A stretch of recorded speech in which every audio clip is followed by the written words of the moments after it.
Rob from the Retro Junkies, and you are listening to Two Dudes and a Nintendo. No, I'm sorry, Two Dudes and an S. I think that's right. Yeah, Two Dudes and an S. Awesome show. Hey, Justin. What's up, man?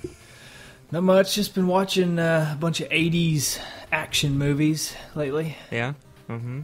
Yeah. Well, which one's your favorite? Probably original Rambo. The original Rambo? Rambo 1, yeah. And there's so many good ones. Rambo is always going to be up there, but I like Schwarzenegger better. Yeah, well, see, I go back and forth. At this very moment, it's probably the original Rambo, but you never know. Next week, it could be something else. Predator's pretty good. Yeah, Predator's pretty good. Mm-hmm. I mean, there's a ton. There's a ton of good ones. Mm-hmm. Yeah. Schwarzenegger might be, like, my favorite. He's not, like, my favorite actor, because, I mean, you know, he's a good actor, but he's not my favorite actor, but he's maybe my favorite person. Like, I really like Arnold Schwarzenegger as a person. You like him as a person, huh? Mm-hmm. Okay. We know each other really well. Yeah. That's cool. I mean, hey, you know. Didn't he do a movie with Tom Arnold at some point? Man. Seems like there's a movie with Tom Arnold. We're gonna have to look that up. I want to say yes, but I'm not 100% on that. Look, the reason I've been watching 80s movies, okay, is because we're going to do the game Heavy Barrel. Oh man! But instead of playing Heavy Barrel, I just watched a bunch of 80s movies. Right. I figured that would prepare me for the show pretty good there. Well, judging by the cover of this game, which we'll talk about later in detail, that would have prepared you very well. Yes. True Lies.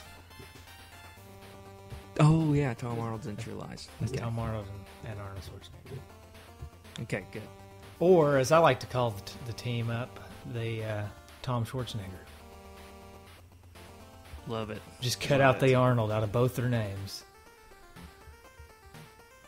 Mm-hmm. Yeah. Okay. Well, you want to do some history? Before we do some history, can I give some Patreon shout-outs? And just general shout-outs. We should do that. And we forgot to give away American Gladiators. Speaking of Patreon, we forgot to give away American Gladiators last time. Okay. We do have a copy of that to give away still. Mm-hmm. So anyways, I may not shout everybody out that gave us Patreon, because we've shouted everybody out before, but I would like to shout out just a smattering of people, people who also have podcasts and things like that. Joe Copel. Dude Joe, with his name of his podcast that we always get wrong, Radical Retro Roundup. Radical Retro. Thank you. Radical Retro Roundup. Go check that one out. Dude George and his Master System Masterpieces, which is, I don't know if you can figure out what that show's about or not, but I think it's about the Sega Master System. No. It's not? No. It's about, like, Renaissance art. Mm-hmm. Yeah. Wasn't there a PBS show, like Masterpieces Hour or something? There's that show that's got it's got the guy with the goatee and the glasses. Oh, yeah. It's on PBS. Masterpiece Theater. Masterpiece Theater. Yeah. That's mm-hmm. Yeah. Is that what you're thinking of? I guess so, yeah. Okay. Hey, speaking of PBS, okay, you know, I've been really into Saturday nights on PBS. Austin City Limits. Oh, yeah? What is that? It's a free concert every Saturday night. Oh, yeah? Turn it on PBS and you get a free concert. What kind of concerts? It's just a little bit of everything. I think maybe not last week, but the week before last, they had Queens of the Stone Age. And then before that, they had 9 Inch Nails. Wow. That's surprising for PBS. Yeah, they have all kinds of weird stuff. I mean, then sometimes they just have like blues. I mean, it's just, you never really know what you're going to get. You get country. I think they had Eric Church on there one time. Oh, okay. It's pretty much every Saturday night. There's a... Wish I knew who Eric Church was. I don't know any new country. He's country. Well, you knew he was new country, so there you go. Yeah. Like Luke Bryan. Yeah. I don't know. I couldn't tell you a song that he does. I couldn't either. But, just a couple weeks ago, we had Metallica performing on Lollapalooza. That was pretty sweet. On streaming. That was pretty cool. I did not know about the Red Bull TV thing. That's pretty nice. It's a pretty cool channel if you like kind of like extreme sports. Extreme! Yeah, very extreme. It's all very, very extreme. It's very extreme. But yeah, if you like that kind of stuff, there's some cool stuff on there. Mountain biking, stuff like that. And is it 24/7?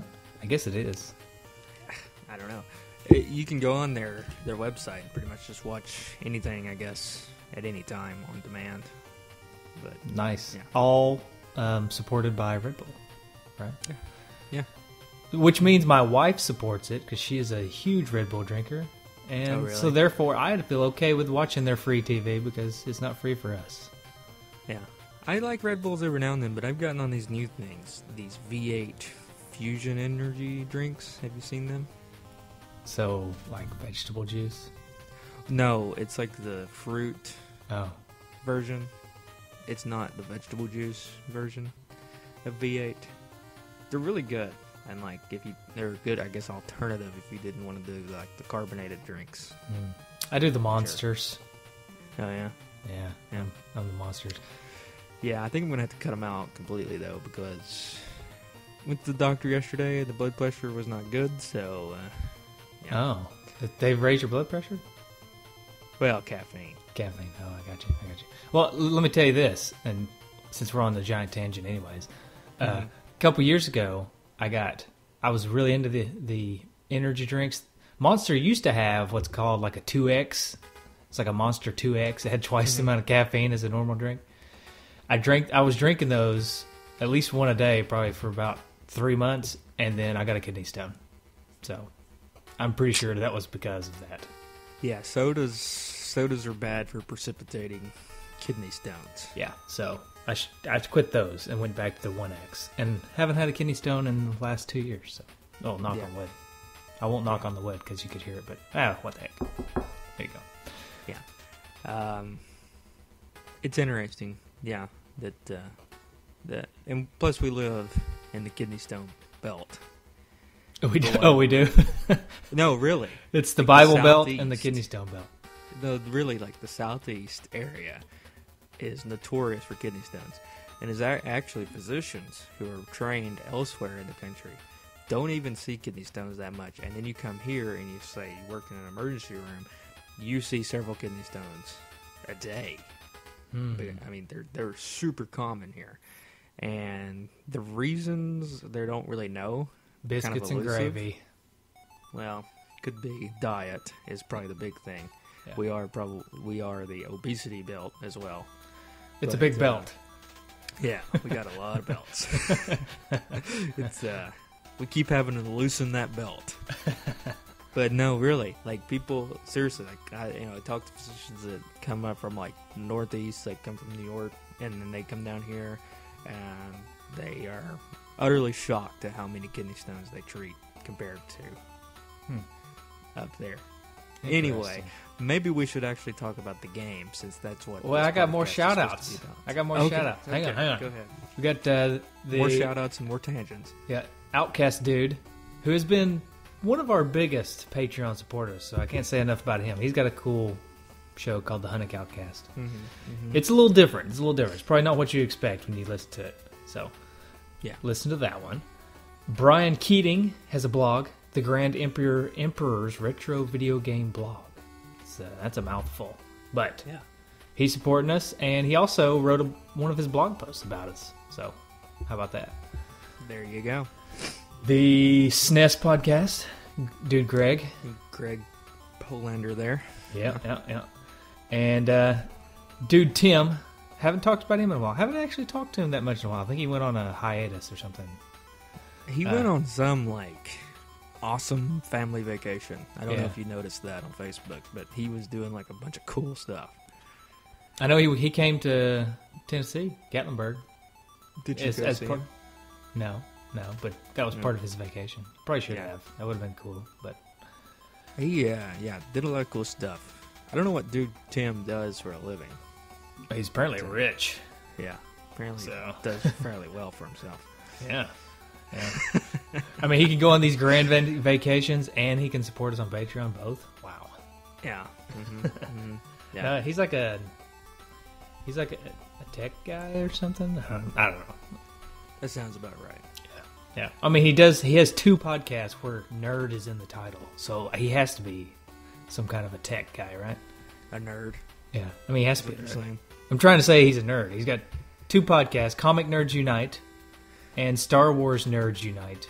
I don't think we can cast many stones, though. Yeah, well. Hey, ours is 2 dudes in an S, not 2 nerds in an S. Mm-hmm. We're dudes, not nerds. Speaking of, since we're just shouting out several people here, Sure. just as maybe not, I don't know if he's a Patreon supporter or not. Nick Stevens. He's not. I think he's actually one of those people that probably calls us sellouts for Okay. for doing it. You know. Well, we were talking about Facebook, and I saw on his Facebook he went to some kind of Comic-Con recently, and he had a picture with Brutus the Beefcake Barber. Yeah, I don't know who that is, but He's a wrestler, like from old school wrestler. And I don't really know much about him as a wrestler. Sorry, Rob Luther. But I just know he has like the coolest name ever, the Beefcake Barber. yeah, I like it. He still looks like quite the beefcake too, I might add. Yeah. And he doesn't really carry like scissors. He carries like hedge trimmers. But, Well, yeah, I mean, he's cutting beefcake he's cutting wrestlers' hair, right? And I assume he's cutting the other wrestlers' hair, and their hair is probably pretty stiff. mm-hmm. Yeah. Oh, Nick Stevens is on Genesis Gems, so we'll go ahead and shout that out, I guess. Right. Mm-hmm. And Rob Luther does a variety of things. Rob Luther, he just does a smattering of things, here and there. He and Landon have started back up the Super Show, but in a completely different format, called Winging It. Winging. I like that It? name for our podcast. Kind of like what we're doing today. We're just kind of winging it. Yeah, we're just kind of winging it. Spoiler alert: we didn't even play the game. I'm just kidding. I did play the game. Yeah. But anyway. Okay. Well, let me get one more, and then we'll give away American Gladiators after that. All right. Okay. Insert Coin Toys. I don't know a lot about these guys, but they're a podcast. I haven't listened to it yet, and they may also sell toys and games. I'm not sure. So I apologize to you guys, Insert Coin Toys, that I didn't do more research about you. I plan on listening to your podcast, and for some reason I have this vision in my head of you guys selling toys. I don't know why.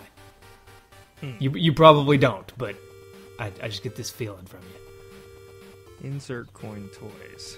Yeah, Insert Coin Toys. It's just it's a classic arcade video game podcast. I knew it was a podcast. Yeah. I don't know why I also sell associate. Okay. Well, they should start because I'd probably buy some. They do videos, but doesn't look like they're selling anything. Okay. Yeah. So botch that one. All right. Wait a minute. Maybe they do. See what I mean? Okay. Insert Coin Toys. Can you please let us know? Do you or do you not sell stuff? No, I think they just do podcasts, but they can. Do you sell your podcast? They do. They are on Patreon, so you can go support them. Okay, yeah. So go support them on Patreon too. After listen to them first, and then see if you like them. Then, if this you is do, a rounding support they're getting from us here. Hey, I promise that I will listen to them, and I'll come back to you and let you know if you should support them on Patreon. Yeah, it's on my list. I have a list of podcasts that I'm supposed to listen to. It's about 4 pages long. So nice. Okay, let's give away American Gladiators. Can I get a drum roll, please?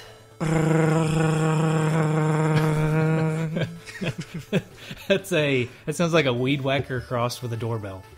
Purr with a cat purr. Yeah, with a little cat purr. Do you know that cheetahs purr? Oh, I assume all cats purr. No, there's difference. Okay, there's apparently a big difference between there are cats that roar like lions and cats that purr like a house cat or a cheetah. So but no cat roars and purrs. They have to do one or the other. What about the meow? How many cats meow? I don't know. That would be really weird to see a cheetah meow. You just see like this scary cheetah. But no, if you go on like Facebook, or not Facebook, YouTube, and just type in cheetah purring, there's like a lot of videos. Like there's just like cheetah laying there, and they're just like purring. They're really loud too. Huh. That's interesting. So, okay. Anyway, the winner of the American Gladiators cart is Bob Sistodio. All right. Bob, I probably butchered your name, Bob, but congratulations. If you send me or Justin an email, Justin or I, an email at, it's either Dude Michael or Dude Justin at nesdudes.com. Send us your address, and we will get that game out to you. And if you're like Peter Panda and you want us to sign it, we can sign it. But we don't have to sign it. We don't have to sign it. But if you want it, we'll do it. You don't want sorry the cartridge with that. Right. Okay, I guess we can do some history now. When are we going to give Heavy Barrel out? We'll give it away at the end. Okay.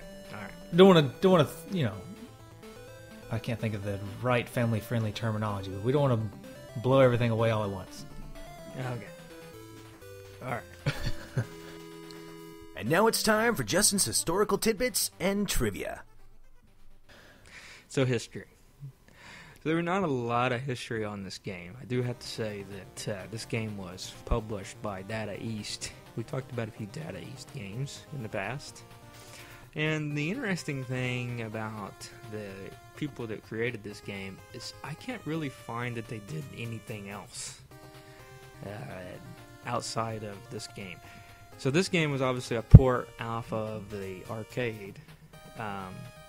And there, other than the arcade being what looks like graphically better,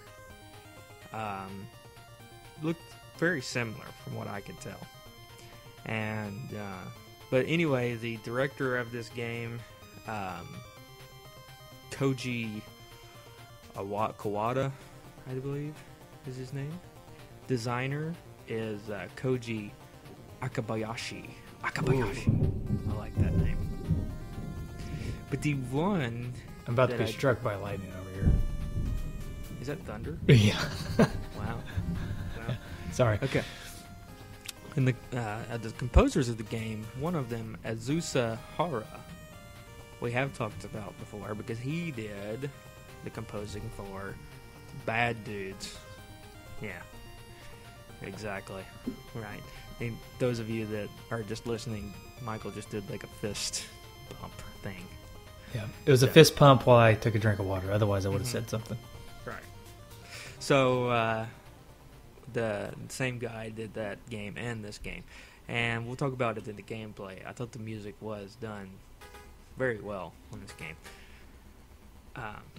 Anyway, so this was originally an arcade game. It was ported first to Apple II and DOS, so it was ported to the computer first.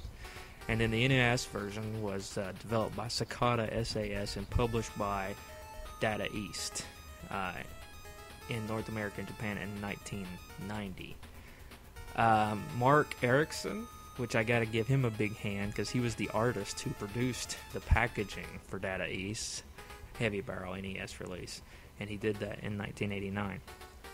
So it was in 1989 it was contracted to be ported to the Commodore 64 by a company called Financial Accounting and Computer Software. And I really like that name because we both do financial. We'll do your taxes and we'll design some games. Nice. Which was a Michigan company, but the development company folded before it could be finished, so it never actually made it to the Commodore 64. Surprised that a company with that wide of an array of things that they could do went under. You'd think, yeah, I think it's a case of spreading themselves a little too thin. I think it was like two guys that were probably like best friends. One was like an accountant, and one was like a computer engineer, and they really wanted to work together. But they couldn't like figure out how to do it, so they just like, well, we'll just start a company where we'll go just do our own thing.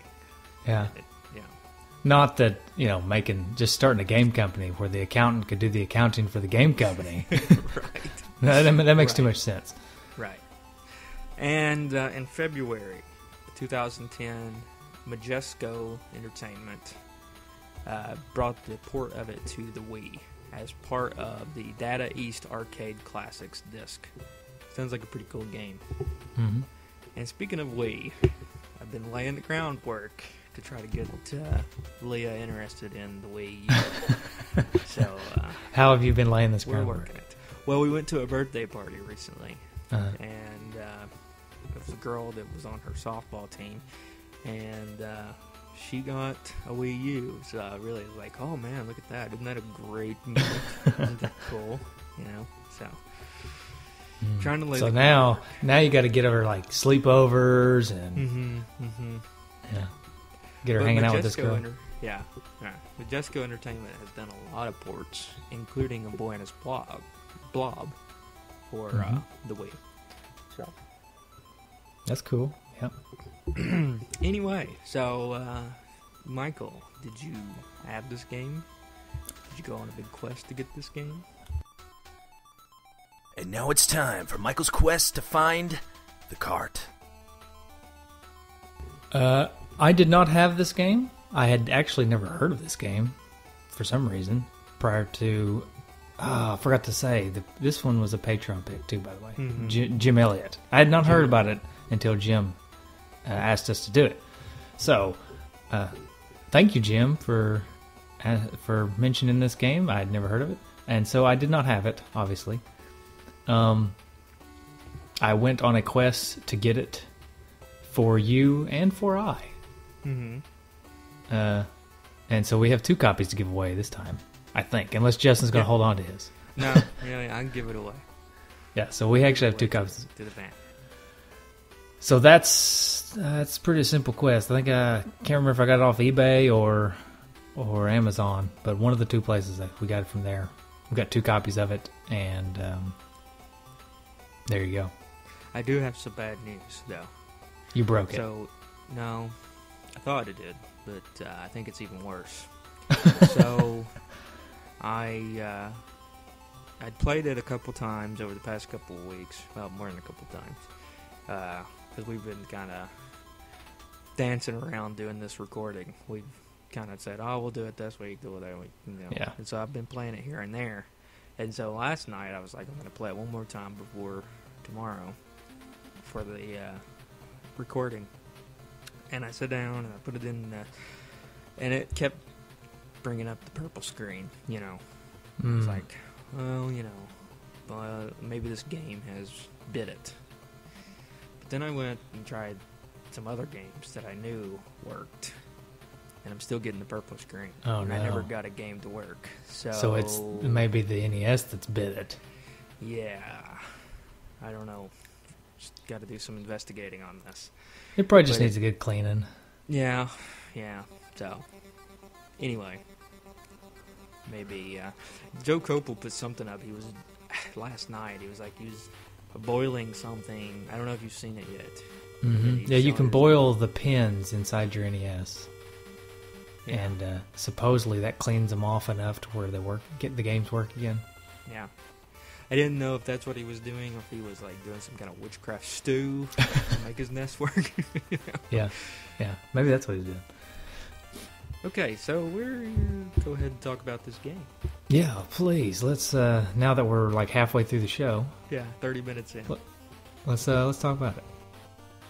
Gee, I wonder what these guys have to say about the game. How about we start with bum bum ba dum. I've been looking forward to this manual. The manual. Something tells me this manual is going to be fairly epic. You think? I'm thinking. Okay. Well, let's check it out. I Let's don't zoom see in here. anything. I get a black screen. You have a black screen? Mm-hmm. Well, I see stuff. You may just have to read it to me on this one. How about now? Still black. Okay. Well, I'll just read it then. Yeah, just read it. Okay. Mission objective. The impossible and unthinkable has happened. Terrorists have seized the underground control complex of a nuclear missile site. It's up to you to infiltrate the installation and eliminate the leader of the terrorist army before they can launch the missiles. You won't find the job an easy one. The formidable defenses of the subterranean fortress, powerful tanks, treacherous waterways, narrow bridges, are now in the hands of terrorists. And if that isn't bad enough, the only weapon that gives you a chance against the terrorist, heavy barrel, is inside the installation itself. I want to stop here for just 1 second. The subterranean fortress, its formidable defenses, things that, other than the powerful tanks, are not really things that the terrorists have any control over. Waterways and narrow bridges. Yeah. That is true. That is true. They can't really do anything with that. Mm-hmm. Anyways, you have one bit of luck on your side. The terrorists don't know that the heavy barrel exists. Just before the fortress fell, a clever technician took the gun apart, locked the pieces in 6 different storage lockers, and scattered the keys throughout the fortress. Once you've battled your way inside, you have to find the keys and reassemble the gun. Brute force alone won't defeat the terrorists. It'll take strategy and resourcefulness. This isn't a job for just anyone. That's why you're here.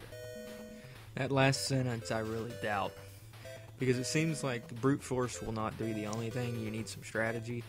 Actually, I think this game pretty much is just brute force. Isn't that the essence of the heavy barrel? It's just brute force. It is brute force. Well, so they couldn't find the heavy barrel, but they found the keys. Because you got to kill the terrorists to get the keys. Right. But they didn't know what the keys were for. Even though they're all interchangeable with all the storage lockers, they could not figure out how to make it work. Yeah, no specific key really works with anything. It just, Okay. Go ahead. That's pretty much the best part of the manual. And this is, what's funny about this game is this is like terrorist. They used the terrorist term really before terrorist was like a common thought in America. Like, I mean, let's be honest. In like the in 1990, would everybody have really known what a terrorist was? Like now, terrorist is just used all the time. Yeah, I don't know. I mean, I guess they would. Some people would have. Adults would have, right? Yeah. I mean, when did the first World Trade Center thing happen? That was like in the late 80s, wasn't it? I think it was mid-90s. Oh, maybe it was mid-90s. I don't know. I was a kid, so I don't remember. Well, maybe my point is not a good point, but let's see. Yeah, I mean, I don't know. There's definitely more terrorist activity now than there was then. So this game is more relevant today than it was when it was made, probably. Yeah. Although there were lots of terrorists in the movies. 1993 was the first World Trade Center bombing. Okay. So, anyway, what did you think about this game? They drop you in from the jet. Yeah. Mm-hmm. Honestly, it was fun, and it was a lot of fun, but it just seemed like every other game that's like this. I don't know. Yeah. Well, I'll tell you the problem with these games.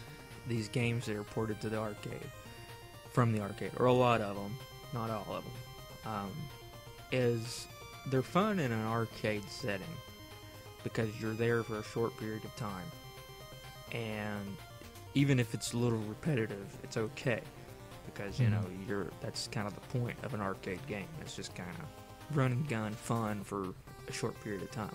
When you port those to a gaming system, it gets kind of boring in its repetitiveness. And I'm not to say that I got bored with this game, because I didn't. And I actually, my overall view of this game is positive. But it is very repetitive at times. It's just really you're doing the same thing over and over again. Yeah, the one saving grace really is the heavy barrel, though. I think that's pretty cool. Like, if you can assemble the parts and make the heavy barrel, that's pretty... I mean, that's what sets it apart a little bit, Because that is pretty fun once you get the heavy barrel assembled. Doesn't last very long, but... Right. But it's got a lot of elements that are really similar to other games, like you said. You got different weapons. You got just the one-shot rifle, then you got the 5-shot rifle, the flamethrower, which was one of my favorites. The flamethrower is pretty sweet. I like the flamethrower. It can take out a helicopter like nobody's business. Yeah. Or a tank. It could take out a tank. Who knew that a flamethrower could take out a tank? Well, in heavy barrel, it can. Yeah. Mm-hmm. But so the flamethrower was probably one of my favorites. Then you get the grenades, and the force field like structure that you get. Mm-hmm. I don't really know what that would be called. You know, I've already closed the manual. Yeah, Okay. I know what you're talking about. So, I've already closed the manual, so I don't know what it's called. but it does have a lot of cool elements. But like I mean, you said, it's I guess. I mean, take a game like Commando, which is one of the games I really like on the NES. This game is just like Commando, but they add things to it, like the heavy barrel. It's got different weapons. I like the fact that there's a limited number of uses on the weapons. I think that's an interesting approach, because most games like this, you have it until you get hit, or you have it until you die. This game, you have it until you run out of bullets, basically. We've been doing a lot of top-down games recently. Seems We like. have. Yeah. And I'm not never really been a huge fan of the top-down approach. We've talked about that, but I like this one. At times, it almost seemed like it wasn't top-down. Like it almost seemed like a 2D side-scroller at times. And there are elements where it does feel like a 2D side-scroller. Yeah. What did you think of the way that the camera moved? I thought it felt a little weird to me, because it moves with you as you move, but it also kind of moves before you move a little bit. Mm-hmm. It's almost a mix between moving with your character and like the Dino Ricky game that we played, where it's always moving. Yeah, it is weird. It's maybe a little annoying at times too, but it didn't take away from the game, I don't think. Nor did it really add. No. So it just seemed a little odd to me for some reason. I just found it a little odd. Yeah. No. One thing I will say about it is it really kind of just throws you into the game pretty quick. I mean, from the minute you hit the ground, there's no real warm-up that I felt. It's like the difficulty of the game was pretty much from start to finish the same. And you have a lot of elements coming at you at once, and it's from the get-go. Like I think like the first time you hit the ground, there's like 5 enemies there that you have to kill, and it's pretty rapid fire, which is fun, and it's something that you see a lot in arcade games too, which is a direct port here. Mm-hmm. Yeah, I mean. I'm not trying to bottom line this right off the bat, but the bottom line to me is this is fun, but it's like,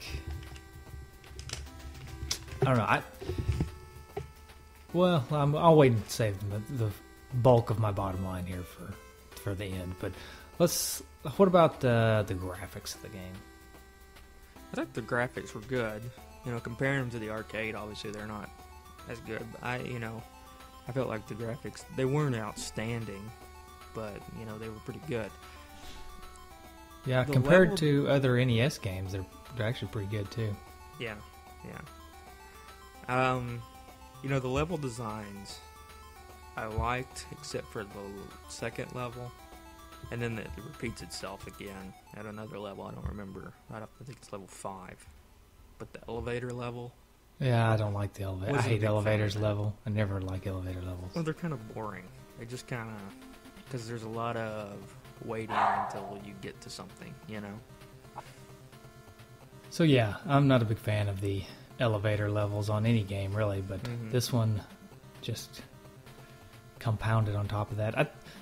I'm not on the same page as you with the levels. I thought that the whole game felt a little bit repetitive as far as the level design goes. I think it was just because you're going into this underground base, and it's just kind of all underground and base-like, metal grates on the floor all the time. And I would have liked to have seen a little bit more variety myself. Yeah, there wasn't a lot of variety. I think part of that, again, I haven't played the arcade version, but I'm going to suspect this is because it's a direct port from the arcade. And like I said earlier, when it's, I don't know what just happened outside the door, but something about a cat. All right. The usual. Yeah, the usual. But anyway, I agree with you on that. So, what about the sound and the music? Now, this is something I really did like. the music was awesome. Yeah. And sans the unfortunate level, I actually like the elevator levels music. I wish that was elevator music in real life. Yeah, that would be awesome. The best music, though, was actually music to a level that I didn't get to, the very last level. What's that, level 8, I think, maybe? Yeah, yeah. That is the best music.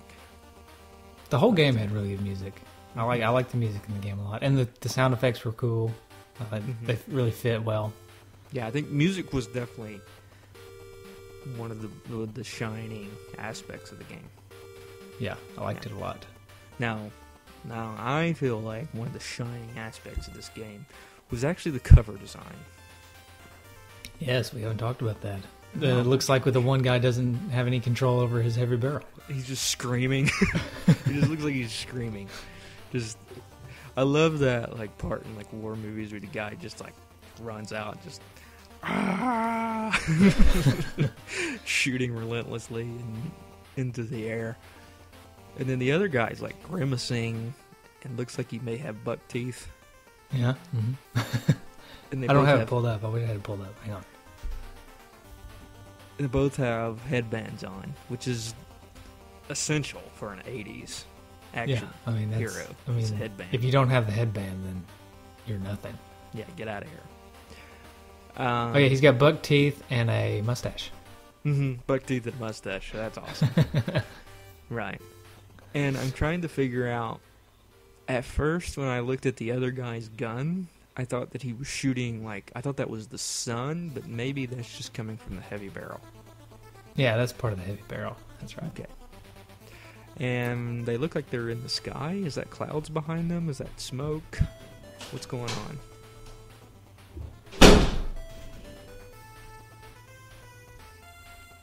They're flying. Yeah, they're flying. They're flying. Mm-hmm. Now, you put up the other flyer. I did. Talk about I don't. That. One Pretty of much the guys. The same thing, isn't it? Well, there's some kind of differences. First of all, one of the guys looks like Michael Jackson, like a big tough Michael Jackson, but in the face and the hair, he looks like a beat it Michael Jackson. Oh yeah. Okay, yeah, I'm looking at it again now. Yeah. Yeah, he looks like a beat it Michael Jackson. Mm-hmm. And the other guy kind of looks like Crabman. He kind of does look like Crabman. Crabman with a mullet. And he's either eating something or pulling the pin out of a grenade with his teeth. Or eating the grenade. I guess that's another possibility. Mm-hmm. I love the Data East has the ammunition you need to fire up your collections. That's right. Mm-hmm. Did you play the 2-player version? I did not have an opportunity to play 2-player, so no. I imagine 2-player is much the same, probably a little bit more fun. Yeah, I could imagine this game being fun if it was a cooperative 2-player. Mm-hmm. I could probably... I couldn't sit through the whole thing by myself, but if I had a second person, we could probably plow through it. I think it'd be fun. Yeah, that would be fun. Mm-hmm. So we did a high score challenge for this game. Didn't have a lot of participation this time, but in third place is Baz with 84,600. In second place is Derek Fletchell with 190,100. And then in first place is Matt Daly with 257,400. Damn. Knocking dude Sean off the throne. He wasn't Yeah, even in the top 3. dude Sean did not even play, apparently. He's like, well, they're playing that game. I'm not going to play. Yeah, I'm not playing that game. Mhm. So congratulations to Matt Daly on your big win here. I don't remember my score, to be honest. I think it was definitely not. I did not break 100,000. So No, I didn't either. My attempt was to get a good score last night, but we see how that turned out. yeah. So I'm assuming 257,400 is a pretty good score. All right. There are a couple cheats for this game also. Yeah, I saw. There's a level select. Mhm. Both they involve using the second controller. There's a level select, and then there's a weird wonky way of continuing the game, which is to use 2 players, and then just swap back and forth between controllers. And like if one player dies, continue as the second player, and the second player dies, continue as the first player. So that's a little cheat there. Sweet. So do you know how much this game's worth? It's going on Amazon for in between $5 and $10. So let's average a $7.50. Okay. Do you So think it's it's worth $7.50? Pretty reasonable. I think it's worth $7.50. Yeah, as much as I feel like we've kind of bashed this game for not being bad, but kind of being mediocre in terms of gameplay, I still think it's a lot of fun, and it's definitely there's definitely a lot of fun to be had for $7. Yeah, definitely. This is a quick play game too. This is one of those games where you got 30 minutes to play. Sit down and play it for a little bit. Mm-hmm. So Yep. I would say get it if you come across it, especially if you come across it for under $10. I think it's totally worth it. Yeah. So all right, you got any retrofitted trophies? I do. Retrofitted Trophies. Okay, go ahead and start us off. All right. My first one is called a fiver, and that is use the rifle that shoots 5 bullets and kill 5 enemies at one shot. Nice. I don't know if that's one even shot. possible. Yeah, that'd be tricky. Mm-hmm. So, go ahead with yours. Okay. My first one is called Ah-nold. To get Ah-nold, you have to assemble the heavy barrel. Nice. My second one is Team America, and that is beat the king because you're beating terrorists. Mm-hmm. Okay. I like it. My next one is called Pocket Full of Keys, and that is collect keys but never open any chests. Nice. My next one is you can't touch this, and that is get the force field, whatever it is. Okay. Mine is Pyro Maniac, and that is destroy a tank or helicopter with the flamethrower. Nice, I like it. I'm out. Yeah, I'm out too. All right. Some good trophies. Now, how are we going to rate this game? That is a good question. Man, I'm not sure how I feel about this game. I wonder what the 2 dudes think. Could we... have we ever done a... Type of gun. Ooh, we could do type of gun. Okay. I don't think we've ever done type of gun. Let's do type of gun. Okay.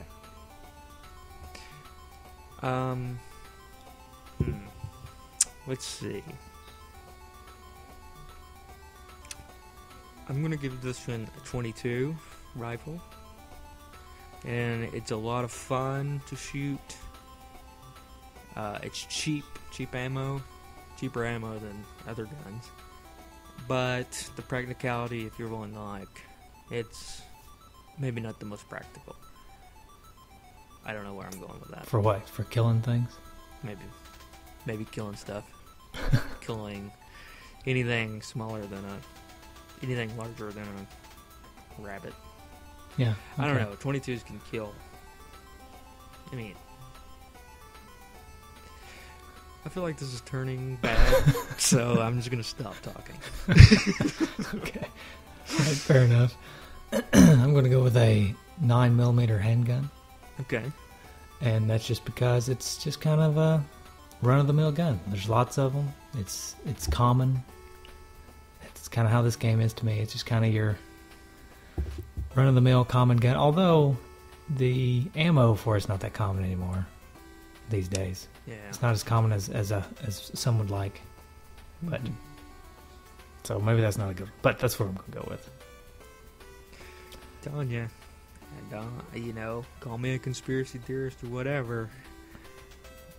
But I think gun makers and ammo makers love a Democratic president. Oh yeah, they make a killing. Yeah. Yeah, I think you're probably right. in office, and they're going to make a ton of money. Because everybody's always afraid they're going to be taken away, so Yeah. they're just going to buy it all up. Yep.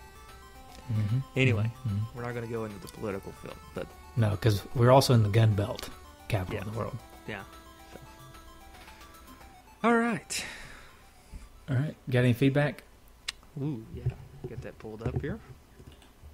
So, starting us off here is Aaron Hickman with best cover ever. This game was fun, but not quite as good as Guerrilla War.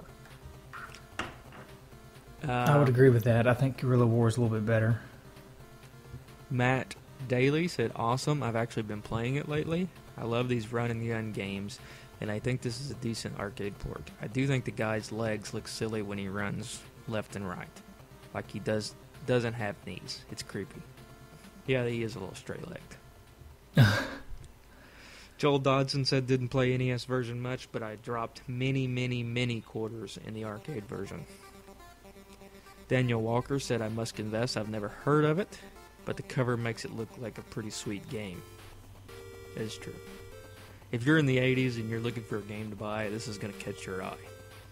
Mm-hmm. Luke Blanchard said, I love this game. Jason Lindsay said, awesome game. I have it.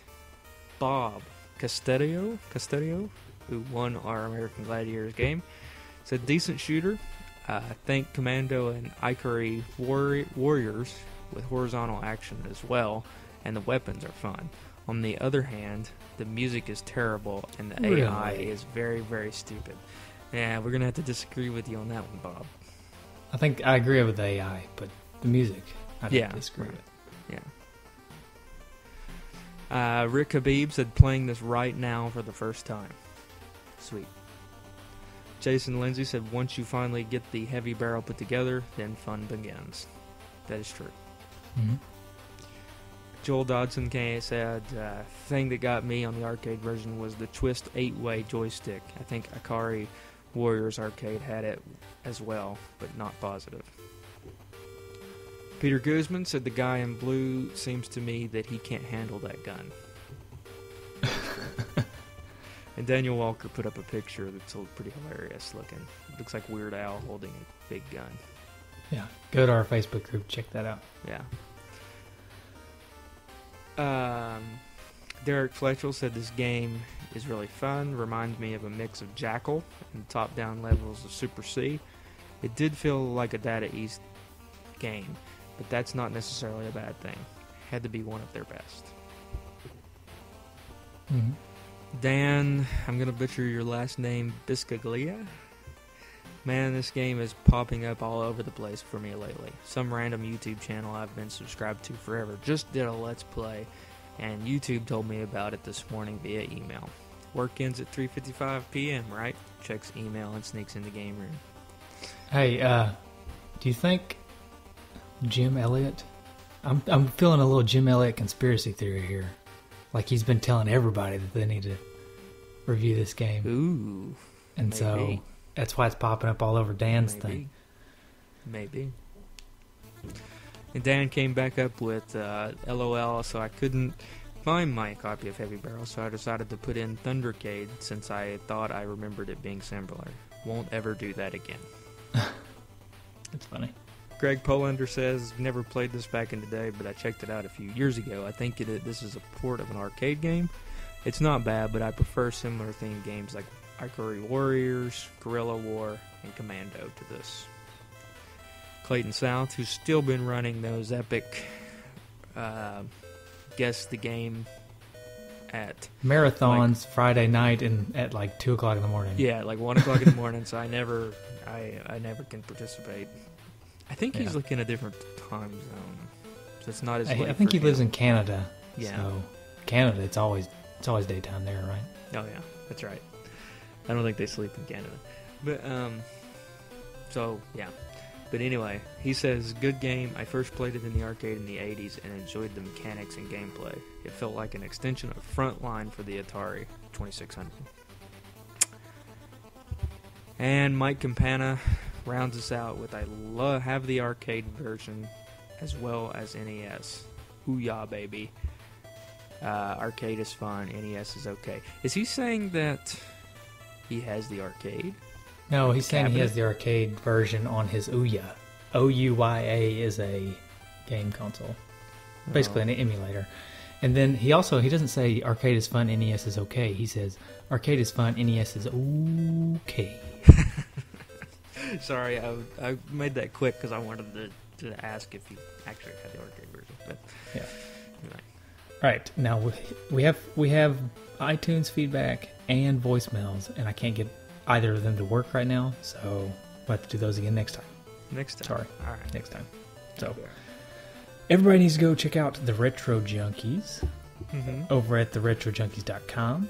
It is, it's good. We're on there, as well as a smattering of other, mostly game-by-game podcasts, but there's also random game podcasts, there's toy podcasts, there's... I think there's going to be a movies. wrestling podcast. So. Yeah, there may be a wrestling one soon. There's movies. They got a movies one. So lots of anything you want, it's on there. Mm-hmm. All right, you want to give away our 2 copies of Heavy Barrel? Sure. Can I get another weed whacker cat purr drum roll doorbell, please? Ding. Okay, thank you. Greg Polander and Matt Daly. Nice. Each of you get a copy of Heavy Barrel if you want it. Again, we can sign it or we can just send it to you. You need to send us your address to dudejustin@nesdudes.com or dudemichael@nesdudes.com. Do you remember back in the day when everything used to be about, and I'm not saying that they need to do this, but everything used to be about send a self-addressed stamped envelope. Seems like I used to hear that like all the time, and I never hear that anymore. Yeah. All you need to do is send a self-addressed stamped envelope to... Now, I get tons of prepaid postage asking me for credit cards and stuff. Yeah. So. Yeah. All right. Okay. You want to tell them where they can find us? You can find us on social media, of course, Facebook, Twitter, all the fancy smancy social media stuff. You can find us on our website, which go there, check out the articles. You can find every pod we've done since day one, as well as some guest articles by other people. And that'll be nesdudes.com, nintendudes.com, or 2dudesnns.com. And of course, we love to play your voicemails. You can call us via the number, Michael? 775-773-8761 or 775-7-RETRO-1. Sweet. All right. And you can find us also on Stitcher and iTunes. Okay, yeah. Yep. So, okay, that's it. All right. Sweetness. Here comes music for next week, or next two weeks from now. Oh, it's so lovely. The music is just so lovely. All right.